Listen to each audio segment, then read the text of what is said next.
दोस्तों आईपीएल 2026 का बिगुल बज चुका है और आज कोलकाता के ईडन गार्डन स्टेडियम में केकेआर और सनराइजर्स हैदराबाद के बीच जो पांचवा मुकाबला खेला गया उसने रोमांच की सारी हदें पार कर दी। यह एक ऐसा हाई स्कोरिंग मुकाबला रहा जहां हर ओवर में कहानी बदलती दिखी। इस वीडियो में हम आपको सनराइजर्स हैदराबाद की पारी के उन शुरुआती 10 ओवरों का पूरा रोंगटे खड़े कर देने वाला हाल बताएंगे जहां हैदराबाद के अभिषेक शर्मा और ट्रेविस हेड ने अपनी तूफानी बल्लेबाजी से ईडन गार्डन में आग लगा दी। तो दोस्तों इस वीडियो को अंत तक जरूर देखिएगा, लेकिन उससे पहले अगर आप भी आईपीएल 2026 के लिए एक्साइटेड हैं तो इस वीडियो को लाइक करना बिल्कुल ना भूलें। आज जब कोलकाता के ईडन गार्डन स्टेडियम में दोनों टीमें उतरी तो नज़ारा देखने लायक था। चारों तरफ केकेआर के फैंस का शोर और हाथों में तिरंगे के साथ साथ अपनी टीम के झंडे थे। केकेआर के नए कप्तान अजिंक्य रहाणे ने टॉस जीतकर पहले गेंदबाजी का साहसी फैसला लिया। उनका इरादा साफ था कि इस छोटे मैदान पर हैदराबाद को रोककर लक्ष्य का पीछा किया जाए, लेकिन जैसे ही सनराइजर्स की तरफ से अभिषेक शर्मा और ट्रेविस हेड की जोड़ी मैदान पर उतरी, माहौल पूरी तरह से गर्म हो गया। हर किसी के मन में सवाल था कि क्या यह जोड़ी आज फिर तबाही मचाएगी, लेकिन केकेआर के तरफ से पहला ओवर वैभव अरोड़ा लेकर आए और शुरुआत में ही अभिषेक शर्मा ने अपने इरादे साफ कर दिए। पहली ही गेंद पर कवर ड्राइव के जरिए चौका जड़कर उन्होंने दबाव गेंदबाज पर डाल दिया। ओवर में कुल 12 रन आए और एसआरएच ने तेज शुरुआत कर दी। दूसरे ओवर में ट्रेविस हेड स्ट्राइक पर आए और उन्होंने भी कोई देर नहीं की। ब्लेसिंग मुजरबानी की गेंद पर शानदार पुल शॉट खेलते हुए छक्का जड़ दिया। इसके बाद एक और चौका और ओवर में 15 रन बने। अब केकेआर के गेंदबाज पूरी तरह दबाव में दिखने लगे थे। सुनील नारायण को गेंद सौंपी गई ताकि रण गति पर लगाम लगाई जा सके, लेकिन अभिषेक शर्मा ने उन्हें भी नहीं बख्शा। एक शानदार अंदर बाहर शॉट के साथ चौका और फिर स्वीप शॉट पर छक्का। इस ओवर में 14 रन आए और स्कोर तेजी से बढ़ने लगा। वरुण चक्रवर्ती को लाया गया, लेकिन ट्रेविस हेड का आक्रामक मूड जारी रहा। उन्होंने लॉन गॉन के ऊपर से शानदार छक्का जड़ा। इसके बाद एक और चौका। गेंदबाज लाइन लेंथ खोजते रह गए और बल्लेबाज रन बनाते रहे। इस ओवर में 18 रन आए। पावर प्ले का आखिरी से पहले ओवर और हेड शर्मा की जोड़ी पूरी तरह सेट हो चुकी थी। वैभव अरोड़ा वापस आए, लेकिन इस बार हेड ने उन पर हमला तेज कर दिया। लगातार 2 चौके और एक छक्का लगाकर उन्होंने रन रेट को और ऊपर पहुंचा दिया। ओवर में 20 रन आए। केकेआर ने बदलाव करते हुए कार्तिक त्यागी को गेंद थमाई। अभिषेक शर्मा ने शुरुआत में सिंगल लेकर हेड को स्ट्राइक दी। हेड ने एक और चौका जड़ा, लेकिन इसी ओवर में आखिरकार केकेआर को पहली सफलता मिली। ट्रेविस हेड एक बड़ा शॉट खेलने के चक्कर में कैच आउट हो गए। उन्होंने 21 गेंदों पर 46 रनों की तूफानी पारी खेली। पावर प्ले के बाद एसआरएच का स्कोर एक विकेट के नुकसान पर 84 रन हो चुका था। अब क्रीज पर ईशान किशन आए। शुरुआत में उन्होंने थोड़ा संभल कर खेलना चाहा, लेकिन अभिषेक शर्मा ने अपना आक्रमण जारी रखा। एक शानदार कवर ड्राइव और फिर मिड विकेट के ऊपर से छक्का। इस ओवर में 14 रन आए और एसआरएच का स्कोर एक विकेट के नुकसान पर 98 रनों तक पहुंच गया। ईशान किशन ने शुरुआत में परिस्थिति को समझते हुए जोखिम भरे शॉट से दूरी बनाए रखी और सिंगल डबल लेकर खुद को सेट करने पर ध्यान दिया। उन्होंने स्ट्राइक रोटेट करते हुए अभिषेक शर्मा को ज्यादा से ज्यादा गेंदें खेलने का मौका दिया, जो उस समय बेहतरीन लय में नजर आ रहे थे। अभिषेक ने भी इस भरोसे को टूटने नहीं दिया और हर डीली गेंद का पूरा फायदा उठाया। उनकी टाइमिंग इतनी शानदार थी कि फील्डर केवल गेंद को बाउंड्री पार जाते हुए देख रहे थे। इस दौरान केकेआर के गेंदबाजों पर दबाव साफ नजर आ रहा था। कप्तान अजिंक्य रहाणे लगातार फील्ड में बदलाव कर रहे थे, लेकिन कोई भी रणनीति काम नहीं आ रही थी। गेंदबाज अपनी लाइन और लेंथ से भटकते दिखे, जिसका फायदा अभिषेक शर्मा ने बखूबी उठाया। वहीं किशन भी धीरे धीरे आत्मविश्वास हासिल कर रहे थे और बीच बीच में अच्छे शॉट खेलकर रण गति को बनाए रख रहे थे। यह साझेदारी अब खतरनाक रूप लेती जा रही थी और केकेआर के लिए चिंता बढ़ती जा रही थी। दोनों बल्लेबाजों के बीच समझदारी भरी बल्लेबाजी देखने को मिली, जहां एक तरफ आक्रामक खेल था तो दूसरी ओर संयम भी नजर आया। यहां तक आते आते मैच पूरी तरह से सनराइजर्स हैदराबाद के पक्ष में झुक चुका था। अभिषेक शर्मा 19 गेंदों पर 47 रन बनाकर क्रीज पर डटे थे और उनका स्ट्राइक रेट 240 के पार जा चुका था। दूसरी तरफ ईशान किशन धीरे धीरे सेट होने की कोशिश कर रहे थे। 8वें ओवर में एक बार फिर अजिंक्य रहाणे ने कार्तिक त्यागी को अटैक पर वापस लाने का फैसला किया। उम्मीद थी कि वह अपनी गति और यॉर्कर से रन गति पर ब्रेक लगा पाएंगे, लेकिन सामने थे ईशान किशन, जो अब पूरी तरह से सेट होने के मूड में दिख रहे थे। ओवर की पहली ही गेंद पर उन्होंने शानदार टाइमिंग के साथ पॉइंट के ऊपर से चौका जड़ दिया। अगली गेंद पर कवर ड्राइव इतना खूबसूरत था कि फील्डर सिर्फ देखते रह गए। तीसरी गेंद पर भी किशन ने पीछे हटकर जगह बनाई और एक और चौका बाउंड्री के पार पहुंचा दिया। लगातार 3 चौकों ने केकेआर की योजना पर पानी फेर दिया। त्यागी लाइन और लेंथ खोजते रह गए, लेकिन किशन ने कोई मौका नहीं दिया और इस ओवर में फिर से रन गति तेज बनी रही। इसके बाद उन्होंने स्ट्राइक रोटेट करते हुए समझदारी भी दिखाई और अभिषेक शर्मा को ज्यादा से ज्यादा स्ट्राइक देने की कोशिश की। अभिषेक ने भी मौके का फायदा उठाते हुए एक बेहतरीन शॉट खेला और गेंद को बाउंड्री तक पहुंचाया। इस ओवर में कुल मिलाकर रन तेजी से आए और केकेआर के गेंदबाज पूरी तरह दबाव में नजर आए। 9वें ओवर में कप्तान अजिंक्य रहाणे ने बदलाव करते हुए ब्लेजिंग मुजरबानी को गेंद थमाई, जो अपने पहले ओवर में महंगे साबित हुए थे, लेकिन इस बार उन्होंने शानदार वापसी की। शुरुआत में उन्होंने गति में बदलाव करते हुए बल्लेबाजों को चकमा दिया। ईशान किशन एक बड़ा शॉट खेलने के प्रयास में चूक गए और विकेट कीपर के हाथों कैच दे बैठे। यह केकेआर के लिए एक अहम सफलता थी, क्योंकि किशन तेजी से रन बना रहे थे और खतरनाक दिख रहे थे, लेकिन दूसरी ओर अभिषेक शर्मा अब भी आक्रामक अंदाज में खेल रहे थे। उन्होंने एक चौका और एक शानदार छक्का लगाकर दबाव बनाए रखा और यह साफ कर दिया कि वह रुकने के मूड में नहीं है। हालांकि मुजरबानी ने अपनी रणनीति में बदलाव करते हुए गेंद की गति कम की और लाइन को थोड़ा बाहर रखा, जिसका फायदा उन्हें ओवर के अंत में मिला। अभिषेक शर्मा ने एक बड़ा शॉट खेलने की कोशिश की, लेकिन गेंद सही तरीके से बल्ले पर नहीं आई और वह कैच आउट हो गए। लगातार 2 विकेट लेकर मुजरबानी ने मैच में केकेआर की शानदार वापसी कराई। इस ओवर ने मैच का रुख थोड़ा बदल दिया और पहली बार एसआरएच की पारी थोड़ी दबाव में नजर आई। 10वें ओवर में अनुकूल रॉय को गेंद सौंपी गई। अब क्रीज पर नए बल्लेबाज थे और केकेआर इस मौके का फायदा उठाना चाहती थी। रॉय ने आते ही काफी सधी हुई गेंदबाजी की और बल्लेबाजों को खुलकर खेलने का कोई मौका नहीं दिया।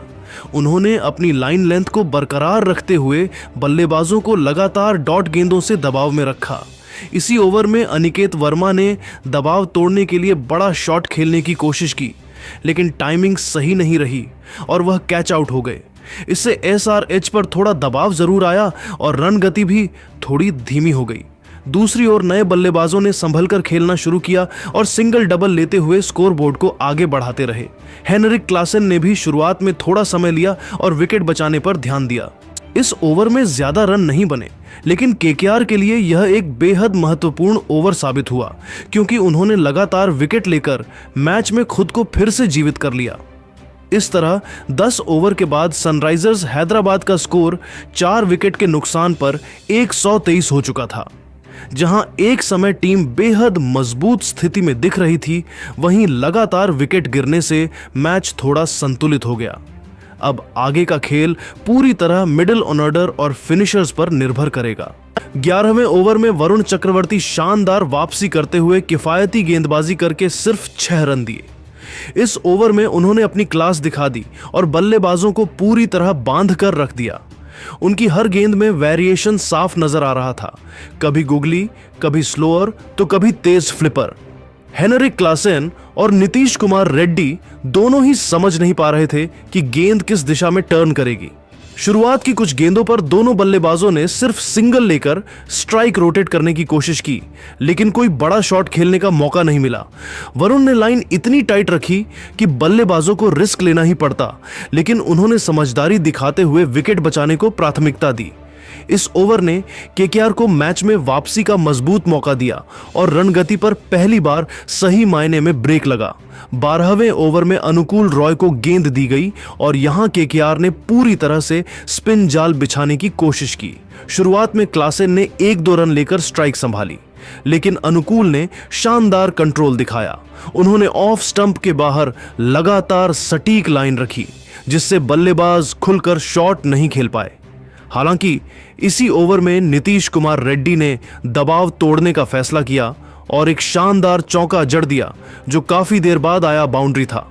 इस शॉट से थोड़ा दबाव जरूर कम हुआ, लेकिन अनुकूल ने तुरंत वापसी करते हुए बाकी गेंदों पर सिर्फ सिंगल डबल ही दिए। बीच में एक वाइड भी गई, लेकिन कुल मिलाकर ओवर ज्यादा महंगा नहीं रहा। इस ओवर में करीब 11 रन आए, जिससे SRH ने फिर से थोड़ी गति पकड़ने की कोशिश की, लेकिन KKR ने नियंत्रण बनाए रखा।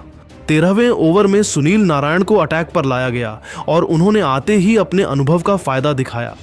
शुरुआत में क्लासेन ने एक शानदार चौका लगाया, जो कवर के ऊपर से गया, लेकिन इसके बाद नारायण ने अपनी लाइन इतनी सटीक कर दी कि बल्लेबाजों को सिर्फ गैप ढूंढकर रन लेना पड़ा। उन्होंने गेंद को हल्का सा टर्न कराया और स्पीड में बदलाव करके बल्लेबाजों को भ्रमित रखा। नीतीश रेड्डी ने भी 1-2 अच्छे शॉट खेले, लेकिन कोई बड़ा नुकसान नहीं पहुंचा सके। इस ओवर में कुल 9 रन आए, जो इस परिस्थिति में KKR के लिए काफी अच्छे थे। लगातार 3 ओवरों में स्पिनर्स ने मिलकर रन गति को पूरी तरह कंट्रोल में ला दिया और SRH के बल्लेबाजों पर दबाव बढ़ा दिया। 14वें ओवर में एक बार फिर ब्लेजिंग मुजरबानी को गेंद सौंपी गई। इस ओवर में उन्होंने काफी समझदारी से गेंदबाजी की और बल्लेबाजों को बड़े शॉट खेलने का मौका नहीं दिया। शुरुआत की गेंदों पर क्लासेन ने सिंगल लेकर स्ट्राइक रोटेट की, लेकिन मुजरबानी ने यॉर्कर और स्लोअर गेंदों का शानदार मिश्रण इस्तेमाल किया। नीतीश रेड्डी ने बीच में 1-2 रन चुराकर स्कोर को आगे बढ़ाया, लेकिन कोई बाउंड्री नहीं आ सकी। इस ओवर में सिर्फ 6 रन आए, जो KKR के लिए बेहद फायदेमंद रहा। 14 ओवर के बाद सनराइजर्स हैदराबाद का स्कोर 4 विकेट के नुकसान पर 155 रन हो गया। जहां एक समय टीम 200 प्लस की ओर बढ़ती नजर आ रही थी, वहीं लगातार कसी हुई गेंदबाजी ने उनकी रफ्तार पर ब्रेक लगा दिया। 15वें ओवर में एक बार फिर सुनील नारायण गेंदबाजी के लिए आए और KKR को उनसे काफी उम्मीदें थीं कि वह रन गति पर और ब्रेक लगाएंगे, लेकिन इस ओवर में हेनरिक क्लासेन ने अपनी क्लास दिखा दी। शुरुआत में नीतीश कुमार रेड्डी ने सिंगल लेकर स्ट्राइक क्लासेन को दी और फिर क्लासेन ने धीरे धीरे हाथ खोलने शुरू किए। एक शानदार स्वीप शॉट के जरिए उन्होंने चौका बटोरा, जिसमें टाइमिंग और प्लेसमेंट दोनों कमाल के थे। इसके बाद उन्होंने गैप में गेंद डालकर लगातार रन जुटाए।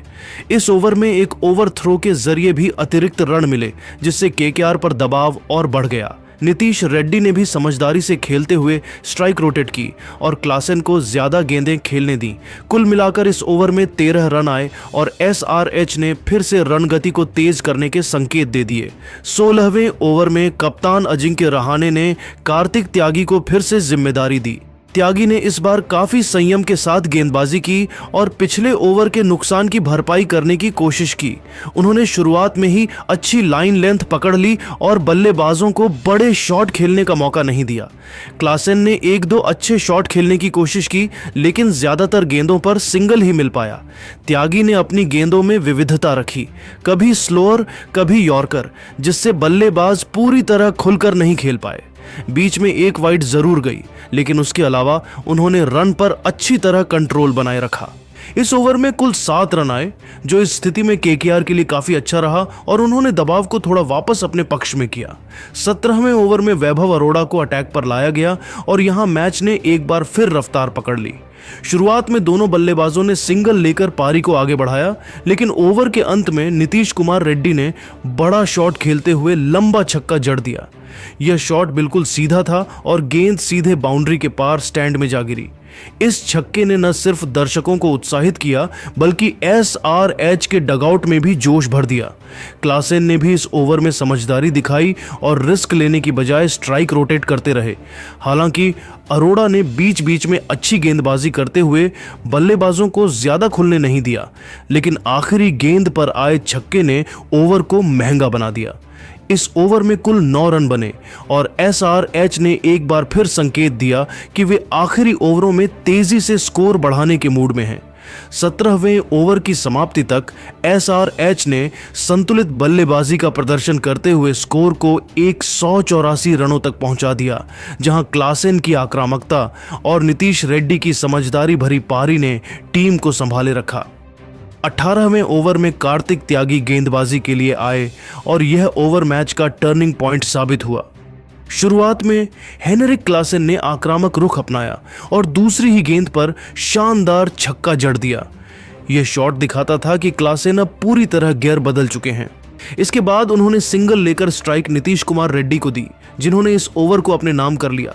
त्यागी की लाइन लेंथ इस ओवर में पूरी तरह बिगड़ गई और उन्होंने कई फुल टॉस गेंदें डाल दी। नीतीश ने इसका पूरा फायदा उठाया और लगातार 2 शानदार चौके जड़ दिए, एक काउ कॉर्नर की दिशा में और दूसरा स्क्वायर लेग के ऊपर से। इसके अलावा एक और बाउंड्री और सिंगल्स के साथ इस ओवर में कुल 16 रन आए। केकेआर के लिए यह ओवर काफी महंगा साबित हुआ और एसआरएच ने आखिरी ओवरों में जबरदस्त मोमेंटम हासिल कर लिया। 19वें ओवर में वैभव अरोड़ा को गेंद सौंपी गई और इस ओवर में मैच ने एक बार फिर नाटकीय मोड़ लिया। ओवर की शुरुआत ही विकेट से हुई, जब नीतीश कुमार रेड्डी बड़ा शॉट खेलने के प्रयास में कैच आउट हो गए। उनकी शानदार पारी का अंत हुआ, लेकिन उन्होंने टीम को मजबूत स्थिति में पहुंचा दिया था। इसके बाद नए बल्लेबाज दबाव में थे और अरोड़ा ने इसका पूरा फायदा उठाया। अगले ही मौके पर उन्होंने एक और विकेट झटका, जिससे एसआरएच की पारी थोड़ी लड़खड़ा गई। हालांकि हेनरिक क्लासेन अब भी क्रीज पर डटे हुए थे और उन्होंने संयम के साथ खेलते हुए सिंगल लिया। इसके बाद हर्ष दुबे ने आते ही आक्रामक अंदाज दिखाया और लगातार 2 चौके जड़कर दबाव को थोड़ा कम किया। इन शॉट्स ने एसआरएच को फिर से गति दी। इस ओवर में कुल 11 रन आए, लेकिन 2 अहम विकेट गिरने से केकेआर को राहत मिली और मैच थोड़ा संतुलित हो गया। पारी का आखिरी ओवर ब्लेजिंग मुजरबानी लेकर आए और इस ओवर में दोनों टीमों के बीच जोरदार टक्कर देखने को मिली। शुरुआत में क्लासेन ने शानदार बल्लेबाजी जारी रखते हुए चौका जड़ा और अपना अर्धशतक भी पूरा किया, लेकिन इसके बाद मुजरबानी ने शानदार वापसी की। उन्होंने अपनी गेंदों में विविधता रखते हुए बल्लेबाजों को चकमा दिया। क्लासेन एक और बड़ा शॉट खेलने के चक्कर में कैच आउट हो गए, जिससे एसआरएच को बड़ा झटका लगा। इसके बाद नए बल्लेबाज शिवांग कुमार ने आते ही एक चौका लगाया, लेकिन अगली ही गेंद पर वह भी कैच आउट हो गए। आखिरी गेंदों पर हर्ष दुबे ने कुछ रन जरूर जोड़े, लेकिन लगातार विकेट गिरने से एसआरएच बड़े स्कोर की ओर बढ़ने से चूक गई। इस तरह 20 ओवर के बाद सनराइजर्स हैदराबाद ने 8 विकेट के नुकसान पर 228 रनों का मजबूत स्कोर खड़ा किया। शुरुआत में आक्रामक बल्लेबाजी और अंत में क्लासेन रेड्डी की साझेदारी ने टीम को बड़े स्कोर तक पहुंचाया। हालांकि आखिरी ओवरों में विकेट गिरने से स्कोर और भी बड़ा हो सकता था।